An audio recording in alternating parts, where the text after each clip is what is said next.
This video is all about how to find the right realtor for you, how to find the right real estate agent. We'll talk about the differences there and really how to avoid a rotten one. I know that might seem a little harsh. We'll jump back to that in a second as well. Listen, if you're looking for a realtor, if you're just starting out in the process, if you don't know exactly how to do it, I hope this is going to be helpful for you, no matter where you are in the country, maybe the world. Of course, there will be certain rules and regulations and laws that are specific to the place you are. But hey, if you're a home buying professional, don't go anywhere. We need you. Stick around. You can be helpful to those people who are just getting started out and who maybe don't have as much experience as you do. Drop a comment. Of course, you can give us a like, you can subscribe as well, but drop a comment if we've missed something here. And when I say we, I'm the guy that's talking. So if I've missed something, if I don't cover something that you think is important, or if you have some expertise and you've been through this process numerous times and you think, hey, wait a second, people should know this, by all means, stick around, drop a comment, help us out. If you need some information about how to find that right realtor and how to avoid the rotten ones, then this is the video for you. Stick around. I'm going to give you some really good info. It might seem like common sense, but I'm telling you what I've learned is this. When I think I know things, because maybe I've been through this time and time again, people maybe like yourself who are just starting out, they don't really know, where do I go? Where do I look to find good information? So this might be kind of basic, but again, I hope it can be really, really valuable for you. And when I say rotten, I really mean how to avoid the realtor or the real estate agent that's not a good fit for you. Now, truth be told, I do think there are rotten realtors out there. Listen, we're all human beings, so none of us are perfect.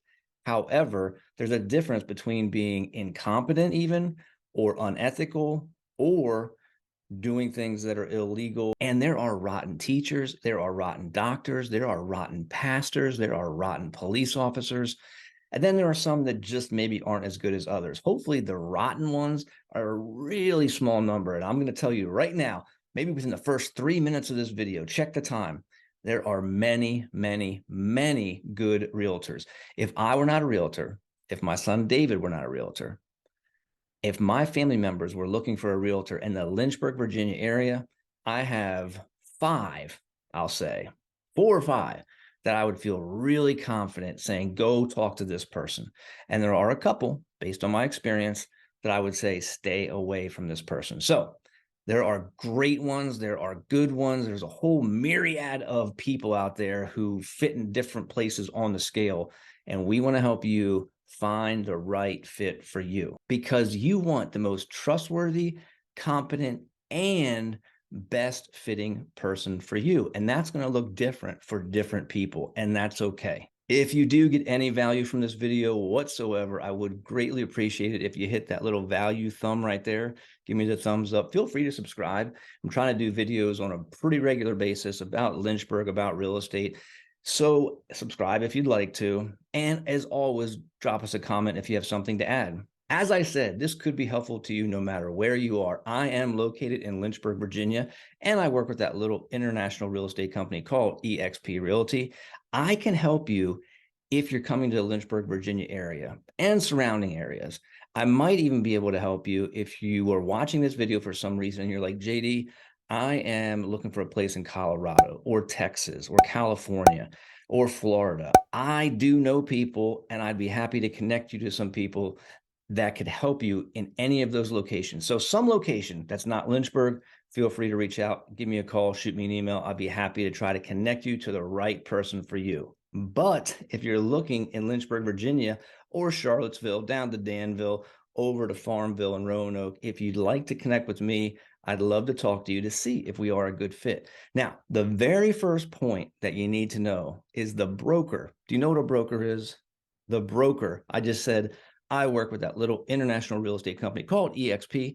The broker, eXp, Keller Williams, Century 21, Remax, they don't matter.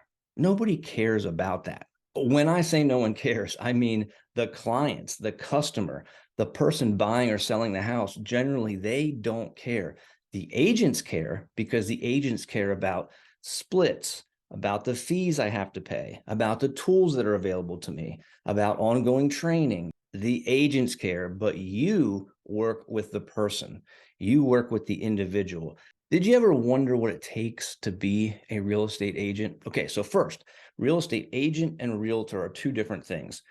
Real estate agents are licensed by the state. They go through a process to get that license in order to help people buy and sell real estate that is not owned by the agent themselves. If you own your own real estate, you can buy and sell your own real estate without an agent.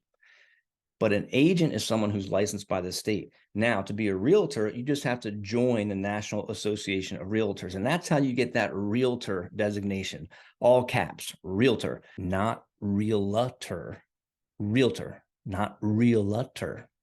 A little pet peeve of mine. So in Virginia, this is what you have to do to become a licensed real estate agent. You have to take 60 hours of class/clock work. So you're either in the classroom or you're doing this online on a computer. 60 hours. You have to pass a national portion of the exam and a state portion at either a 70 or 75%. You have to be 18 years old. You have to have a high school diploma or a GED equivalent. You have to be a U.S. citizen or be lawfully in the U.S. and be allowed to work in the U.S. Now, get this one. You have to be a strong moral character. You don't even have to have a clean criminal record. You can be arrested. You can even have a felony charge, depending on what the felony was for in reference to business dealings or not. And you may be able to get a real estate license in the state of Virginia. So in reality, the bar to be licensed and to be talking to you and saying, hey, I'd like to help you buy or sell a house, the biggest financial purchase or transaction that you're going to have in your lifetime, the bar is pretty low. 18, high school, maybe arrested, 70 to 75 on the exam. That's it. Now, for cost, it's going to cost about $1,500 to $2,000 to get all the things that you need to get up and running. You have to take that board-approved course, which is 60 hours. You're going to pay for that. There are fees when you go sit for your test. There are fees for your fingerprints. You have to do a criminal background check. When you join an association, like I'm a member of the Lynchburg Association of Realtors and the Charlottesville Area of Association of Realtors, Charlottesville Area Association of Realtors, both of those, when you join those organizations, you pay a fee. And you're going to pay fees to that broker, whether it's a franchise fee or a desk fee or a website fee or a document review fee, errors and omissions insurance, whatever. You're going to pay money to the broker that you're working for, the person that holds your license. So a little bit of money and a fairly low bar, and you too can be a real estate agent. So how do you find a good one? As I said, there are lots and lots of good ones. I truly believe that, but some are better than others. Now, what differentiates people inside the profession of real estate agent? Attention to detail, attention to the contract, easy to work with for you and for other realtors, communication skills for you and towards other realtors, negotiation skills. How do they talk and how do they go back and forth with different offers, different terms? A contract is made up of many different aspects. It's not just about the price. So there are different terms and different things that we can negotiate and talk about. And we want to look out for whether we're representing the buyer or the seller. And the other agent should be doing the same thing for the person that they're representing. It's great when agents know and understand the tendencies of other agents that work in the area. Let me give you an example. There is, was, might be, hypothetically, but definitely truly is an agent who they may come and bring a really good offer as far as the price. So if you're the seller and you're looking at offers coming in, and let's just say we have two offers to keep it simple. Let's say they're both at 300,000. They're both very similar. There is, maybe, could be, hypothetically, definitely is someone who maybe they bring that $300,000 offer. They might bring a 305 or 310, but historically, I know from working with that person and other agents who worked with that person that that agent is difficult to work with. They just are. Difficult in communication. They bring an offer. Here's the purchase price, but guess what? here comes the inspection. And if we're not paying attention to inspection terms, here comes an inspection. And then they nickel and dime, and throw a huge number on it. They want to knock the price down. That can happen. That has happened. And don't get me wrong, there are times when it's perfectly legitimate to have an inspection and you note these different issues, and then you want to negotiate and either have the seller fix them or renegotiate the price. We do that within the terms of the contract. But I'm just telling you that there are people that are known to be difficult, and there are people that are known to be really great to work with.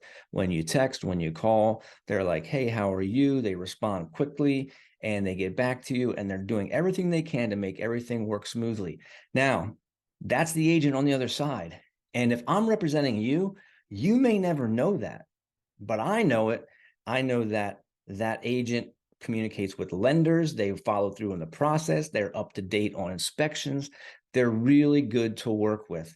So if you have an agent who is removed and does not know these things about other agents, who does not try to get involved, does not try to learn these things, does not try to understand the nuances in contracts and in offers, that can be difficult. You might be asking, if you're not a home buying and selling professional, what does it cost to work with a real estate agent?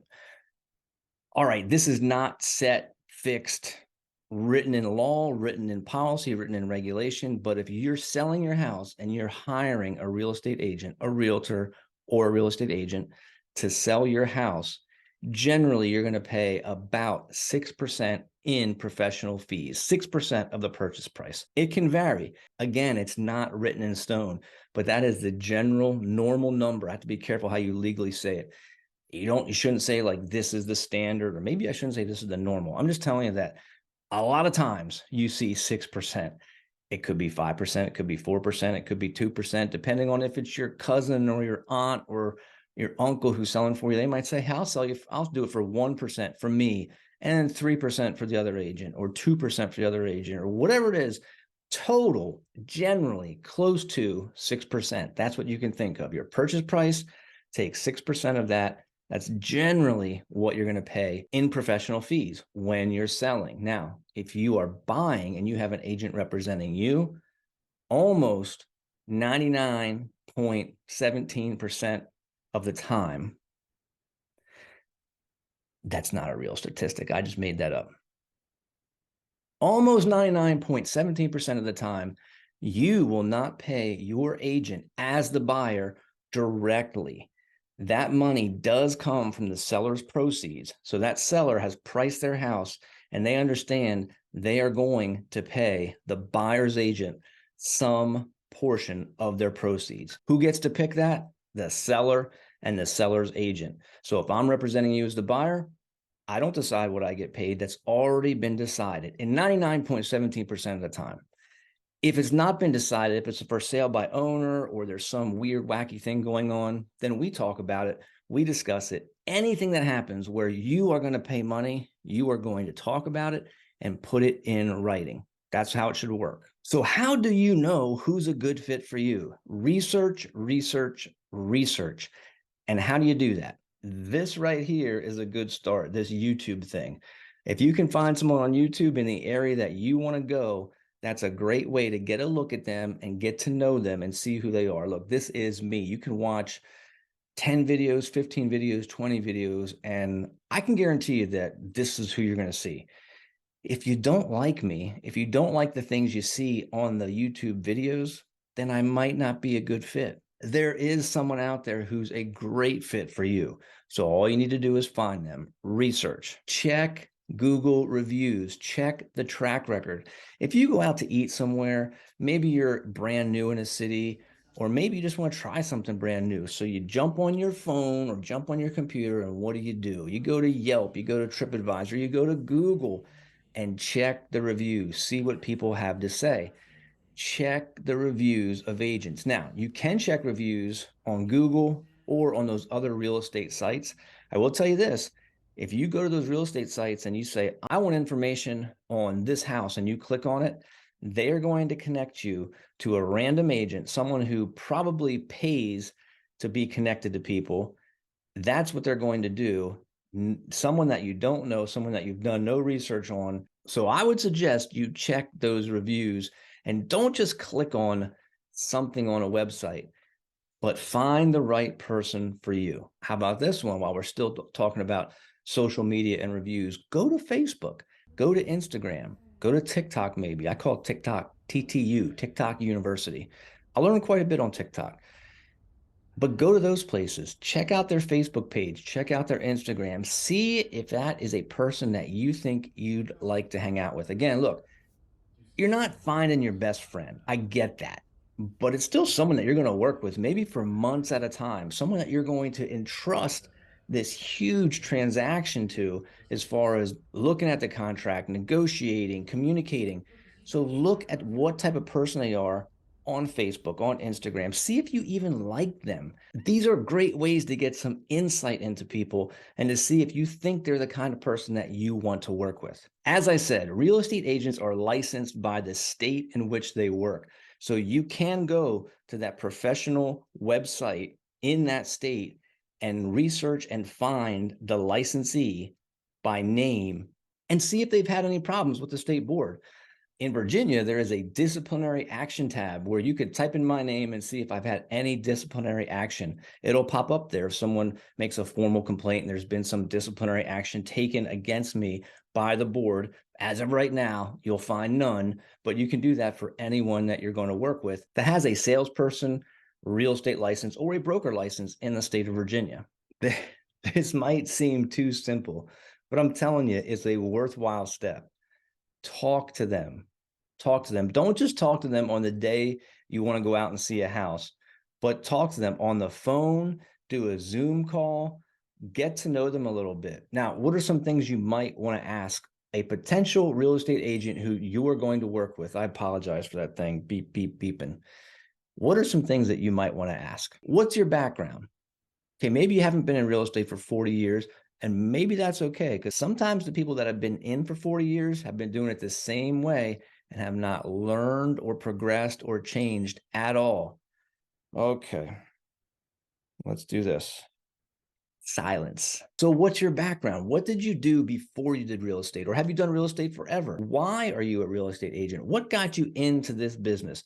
What is it you like about it? What is it you don't like about it? Why are you doing what you're doing? What about continuing education? Are you one of those people that never did this for 40 years? You did this? Or do you take part in some continuing education? Here's a good one. Do you represent both sides in a transaction? In Virginia, you are allowed to do what we call dual representation. Technically, we could have a transaction where I am representing the buyer and the seller side. I will not do that. And I'll tell you a very quick story of why not. The perfect example. I represented someone one time in a transaction. We had that home inspection.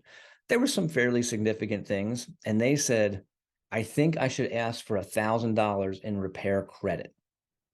I said, I think we should ask for $2,000 in repair credit based on what I see here.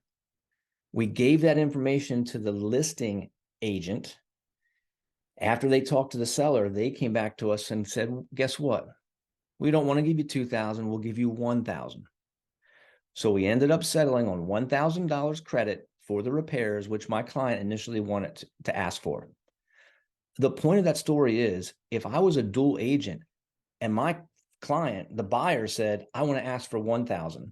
If I'm looking out for the buyer, I'm going to tell them to ask for $2,000 in that situation. But if I'm looking out for the seller, what am I going to tell my buyer? Yeah, $1,000 is good. And then when I put my hat on for the seller, I say, hey, she asked for $1,000. Let's try to give her $500. I mean, how can you do that? How can you represent both sides? So about the only time that I would do both sides is if a friend of mine came to me and said, hey, I want to sell my house to my son. I need help with the contract. Will you just write it up, take care of it? Something like that. But no way, no how, never, not going to happen. Am I going to represent buyer and seller, strangers, unrelated? Not going to do it because I don't think you can do it well. Some people will do that. I would caution you, and I would say be very careful of working with an agent who will represent you and the other side. It's not illegal to do it in Virginia, but I don't like it. How about what areas do you cover? Do you cover just Lynchburg? Will you drive 30 minutes? Will you drive 45 minutes? What if I find a place that's an hour and 10 minutes away? Will you go there? What can you tell me about the area? What do you know about it? It's just something that's good to know. Some people might say, look, I don't drive 15 minutes. Maybe they're well established and they're like, I work within a 20-minute radius of my house and that's it. That's fine. If you're buying a place within a 20-minute radius of their house and they check all the other boxes, that might be awesome. But it's a good question to ask. What areas do you cover? What are the legal requirements of working with you? When do I sign a piece of paper that says you and I are connected in this transaction? And what if I change my mind? What if a week goes by or 2 weeks go by? Then, JD, I see you do that stupid video on Facebook and I don't like you anymore. Then what? Good to know. How are we going to handle that if we come to that impasse in the road? And of course, how do you get paid? We've already talked about that, but how do you get paid? It's important to know what someone is doing on the financial side, how they're going to handle a transaction. What if you show me 10 houses? What if you show me 100 houses? Are you going to send me a bill? Good to know. And all of this has to do with your comfort level and finding the right agent for you. It's a big, big deal. And so you need to feel comfortable with the agent you're working with. You want them to be trustworthy. You want them to be competent. And if it's me, I want them to be someone that I like and actually get along with. So look, again, if you're looking in the Lynchburg, Virginia area, investment property, you're going to move, your kids are coming here to school, or you have something to sell here, or if you're looking somewhere else, but you think you'd like me to help you kind of get connected to someone, by all means, give me a call, shoot me a text, send me an email. I would love to talk to you. This thing does beep all the time. The phone rings, the email goes. I do love it. And I would love to talk to you. If you want to talk to me, we can phone call, we can Zoom. I can tell you what I did before and why I'm doing what I'm doing now. The ultimate end goal is if you are in the market to buy or sell, you got to find a realtor that's not rotten. You got to find someone that's a good fit for you. And you can do it. Just go back and watch the video again and see all those tips. See you next time. Go make someone smile.